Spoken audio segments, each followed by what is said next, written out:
Sir आप mains के पे आ जाते हैं, तो नितिन सर आप मेंस कंटिन्यू करें। जी। डॉक्टर शैलशी आप मुझे ये बताइए, जैसे कि प्री का जो सिलेबस था इंग्लिश लैंग्वेज और रीजनिंग और क्वांट्स, और मैं देख पा रहा हूँ कि मेंस का भी लगभग यही सिलेबस होता है, बस एडिशनल पार्ट जीके और एक स्पेशलिस्ट एग्जाम इन्होंने जोड़ दिया है। तो सबसे पहले क्वेश्चन मेरा ये आपसे रहेगा, बेसिकली ये क्वांट्स और ये रीजनिंग, ये कितना डिफरेंस होता है इससे, मतलब same type of syllabus is same, क्या इसमें डिफरेंस होता है? मेंस में सिलेबस सेम रहता है, लेकिन जो डिफिकल्टी लेवल है वो इंक्रीज हो जाता है। जैसे फॉर एग्जांपल पहले हम सिलॉजिज्म जो प्री में जो सिलॉजिज्म के क्वेश्चंस आते थे बहुत सिंपल आते थे, लेकिन अगर हम उसको ही मेंस में ले लेंगे तो वो कोडेड हो जाएंगे। मतलब कोडेड है इसमें।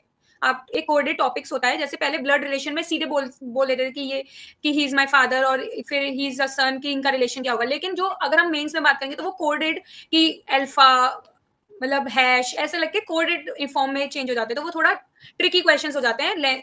पैटर्न मतलब कॉन्सेप्ट, हमें कॉन्सेप्ट समझना है। कॉन्सेप्ट अगर हमें आता है तो हम उसको मेंस में भी अप्लाई कर सकते हैं, उसको हम प्री में भी अप्लाई कर सकते हैं।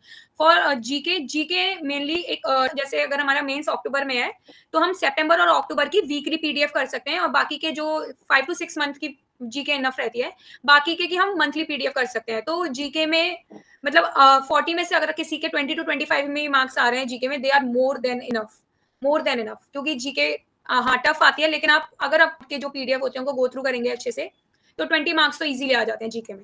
ओके, ओके डॉक्टर साहब। शैलसी आप मुझे एक बात बताइए, जैसे कि मैं देख पा रहा हूँ मेडिकल का काफ़ी वास्ट सिलेबस होता है, तो आपने भी जैसे कि इस एग्जाम को निकाल रखा है, तो इसके इंपॉर्टेंट नोट्स भी आपके पास होंगे कि कौन से टॉपिक्स में से ज़्यादा क्वेश्चन आते हैं, तो वो आप हमें अपने हैंड नोट्स ज़रूर दे दीजिएगा, ठीक है?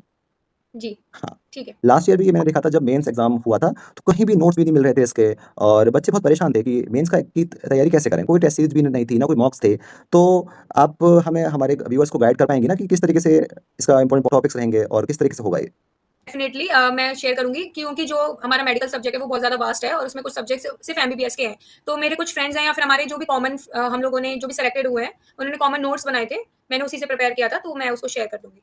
ठीक है डॉक्टर साहब। Also I would like to देखिए, मेरे को जो आपने नोट्स भेजे थे वो मुझे काफी अच्छे लगे, और आपने बहुत ही उसको सिस्टमेटिक तरीके से आपके सारे 8-10 दोस्तों से मिलके जो बना के रखे हैं कि क्या क्या यूट्यूब पे सर्च करना है, कौन कौन से प्लेटफॉर्म पे कौन कौन से टॉपिक पे आप प्रैक्टिस करना है।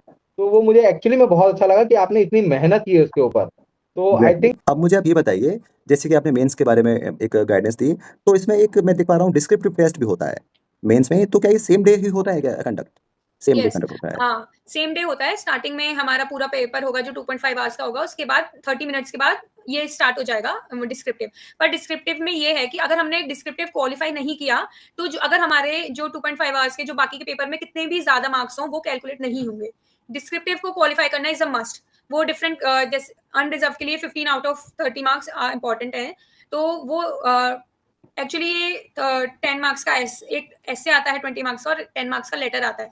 30 मिनट्स टोटल मिलते हैं, उसमें 20 मार्क्स का ऐसे होता है और एक लेटर होता है, और हर एक क्वेश्चन में हमें 3 ऑप्शन मिलते हैं, हम किसको चूज करते हैं। तो जो अगर और वैसे लेटर में हम अगर फॉर्मल लेटर चूज करें तो उसमें ज्यादा मार्क्स मिलते हैं, क्योंकि फॉर्मल लेटर में जो मार्क्स होते हैं वो पूरे फॉर्मेट के होते हैं, और हर फॉर्मल लेटर का फॉर्मेट एज इट इज होता है। बट जो टॉपिक होता है उसके अकॉर्डिंगली 2-3 सेंटेंसेस एड करने होते हैं, दैट्स इट। और बाकी 3 ऐसे के टॉपिक्स आते हैं। एक करंट अफेयर पे होता है, एक इंश्योरेंस इंडस्ट्री पे होता है, और एक कुछ भी हो सकता है, रैंडम पॉलिटिक्स हो सकता है, या फिर जो भी चल रहा है एआई वगैरह ये सब हो सकता है। तो हमें मेनली ये होता है कि जो डिस्क्रिप्टिव में जो एस लेटर होता है ये हैंड कोई भी पर्सन चेक नहीं करता। एआई या फिर इनके टूल्स होते हैं वो चेक करते हैं। तो ये mainly grammatical mistakes, spelling mistakes ये चेक करते हैं, और उसके अकॉर्डिंग इनके मार्क्स कट होते हैं। तो अगर हम स्मॉल सेंटेंसेस बनाए या फिर लॉन्ग सेंटेंसेस बनाए, अगर उसमें ग्रामेटिकल मिस्टेक्स हैं तो हमारे मार्क्स उतने ही डिडक्ट होते हैं। तो फॉर अगर और मेन ये है कि अगर हमारा डिस्क्रिप्टिव टेस्ट नहीं क्लियर हो रहा और हमारे मेन एग्जाम में कितने भी ज्यादा अच्छे मार्क्स हो कट ऑफ से ऊपर, तब भी वो मेंस क्वालिफाई नहीं होगा। तो डिस्क्रिप्टिव टेस्ट पहले चेक होता है।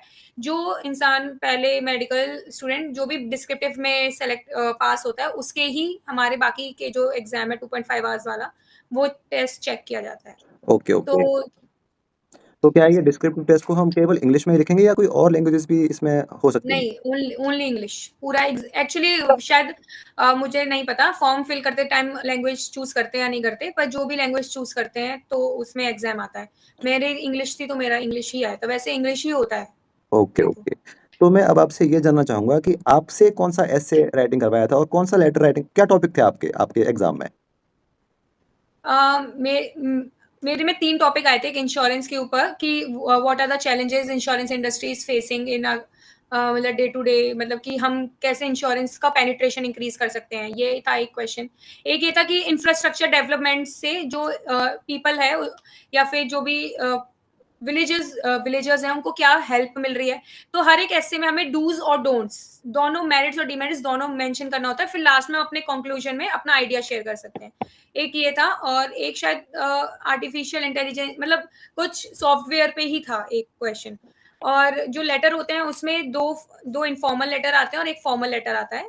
तो मेरा शायद फॉर्मल लेटर जैसा मुझे याद है वो था कि हमें अपने मजिस्ट्रेट को एक लेटर लिखना है कि जो हमारे पॉट होल्स हैं वो डे बाय डे इंक्रीज़ हो रहे हैं और रेनी सीज़न आने वाला है तो उसमें एक्सीडेंट के चांसेस इंक्रीज़ हो सकते हैं। शायद ये था। Okay, okay, okay doctor.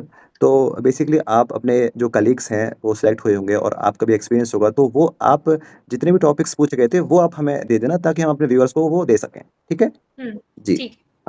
ये निकालना एक बीडीएस के लिए आपके नोट्स और यही सब से मेरे ख्याल से काफ़ी हद तक आपका गाइडेंस रहेगा, तो बच्चों को बहुत ज़्यादा हेल्प मिल सकती है। डॉक्टर जी, साहब मैंने भी जब जब इनके नोट्स देखे थे तो मुझे बहुत अच्छा लगा कि वाक़ई में इन्होंने बहुत मेहनत की है। जी सर। ये बिल्कुल सही है क्योंकि जो हमारे मेंस में मेडिकल सब्जेक्ट्स आते हैं वो हमने ऑलमोस्ट सारे पढ़े हुए हैं। तो इसीलिए हम अच्छे से उनको स्कोर कर पाते हैं और मैं एमबीबीएस में और एमडी करके मुझे नहीं लगता कोई डेस्क जॉब में आना चाहेगा राइट, और राइट। एमबीबीएस में भी बहुत कम लोग आते हैं मतलब जिसको भी डेस्क बहुत ही रेयर होता है कोई कि क्योंकि एज लिमिट भी है इसके अंदर और लेकिन एमबीबीएस वालों को बाहर ही 1 लाख सैलरी आराम से मिल जाती है, राइट, राइट। तो इसलिए। अच्छा डॉक्टर साहब ठीक है। तो अब मैं जानना चाहूँगा ये फाइनल कट ऑफ कैसे बनती है? मेंस एग्ज़ाम प्लस इंटरव्यू किस तरीके से फाइनल कट ऑफ बनती है? इस पे कुछ बताइए। फिर हम फाइनली इंटरव्यू पे आएँगे। फाइनल कट ऑफ जो भी हमारे मेंस के मार्क्स होंगे उसका 75% लिया जाएगा और इंटरव्यू का 25% लिया जाएगा। Right, right, right. अब आप मुझे मेंस की कट ऑफ के बारे में बताइए डॉक्टर साहब, क्या मेंस की कट ऑफ रहती है? क्या इंक्रीज़ होती है? पेपर जैसे कि टफ आता है, तो क्या कट ऑफ रही थी लास्ट ईयर? सर एक तो मेंस का मार्क्स आउट ऑफ 200 होता है, जैसे प्री का 100 होता है तो आउट ऑफ 200 होता है। तो उसमें अगर हम देखें कि आउट ऑफ 200 में अनरिजर्व्ड की जो कट ऑफ है 64.5 है और एससी की कट ऑफ 51.5 है। ऑलमोस्ट 25% हमें स्कोर करना है अगर हमें सिलेक्शन चाहिए। क्योंकि अगर बाकी जर्नलिस्ट की देखें और उसकी देखें तो उनकी तो अराउंड 100 आ रही है। यस, तो फॉर अ सेफर साइड अगर हमें जैसे अनरिजर्व के लिए सेफर साइड है कि जो भी जिसके भी अगर अबव 100 या अराउंड 100 मार्क्स हैं वो इजीली अपना एग्जाम क्रैक कर सकता है क्योंकि इसमें कट ऑफ इतना ज्यादा कम जाता है 200 में राइट। से। हाँ, क्योंकि पेपर भी थोड़ा टफ आता है बट स्टिल बहुत ज्यादा कम जाता है। मैं समझ सकता हूँ एज़ अ मेडिकल बैकग्राउंड से कट ऑफ जाने के बहुत ही कम चांस, क्योंकि बच्चे पढ़ते नहीं ये सब सब्जेक्ट्स, तो इतने कम टाइम में इतने ही मार्क्स ला पा रहे हैं, ये भी बहुत काफ़ी कमेंडेबल टास्क है उन लोगों के लिए। ठीक है डॉक्टर साहब, तो अब मैं Ask Dr. Nityam, there is only 1 month time left. So how can a person prepare for this session? Syllabus भी आप हम लोगों से ले लेना और उसमें से आपको केवल इंपॉर्टेंट टॉपिक्स पर ध्यान देना है अब, ठीक है? आपको बाउंड्री सेट करनी है, वो हमारा एक्सपर्ट पैनल आपको पूरी तरीके से गाइड करता रहेगा कि आपको कहाँ-कहाँ पढ़ना है और क्या-क्या चीज़ छोड़नी है। लाइक इंग्लिश आपको किस तरीके से पढ़नी होगी और कितना टाइम आपको देना पड़ेगा इसमें।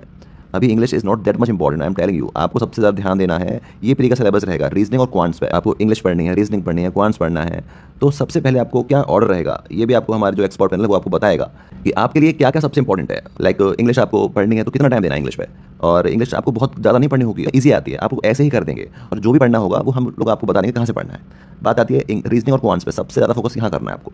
रीजनिंग के इंपॉर्टेंट टॉपिक्स आपको उठाने होंगे इस वक्त। क्वांट्स में बिल्कुल यही होगा, हमारा एक्सपर्ट पैनल आपको पूरी तरीके से गाइड करता रहेगा कि आपको क्या पढ़ना है, क्या नहीं पढ़ना है, और ये दोनों टॉपिक्स रहेंगे आपके मेंस के, ठीक है? और जीके का सबसे वास्ट सिलेबस में से आपको सबसे इंपॉर्टेंट फोकस कहाँ करना है, आपको करंट अफेयर्स का और सारे इंपॉर्टेंट टॉपिक्स का आपको बेस्ट कंपैरिजन मिलेगा हम लोगों के एंड से। और मेडिकल को तो मैं आपको बता दूं कि जो भी ऑलरेडी सिलेक्टेड डॉक्टर्स हैं वो अपने नोट्स प्लस इंपॉर्टेंट क्वेश्चंस की जो सेक्शनल टेस्ट सीरीज होगी हमारी, वो लगाना बहुत इंपॉर्टेंट रहेगा।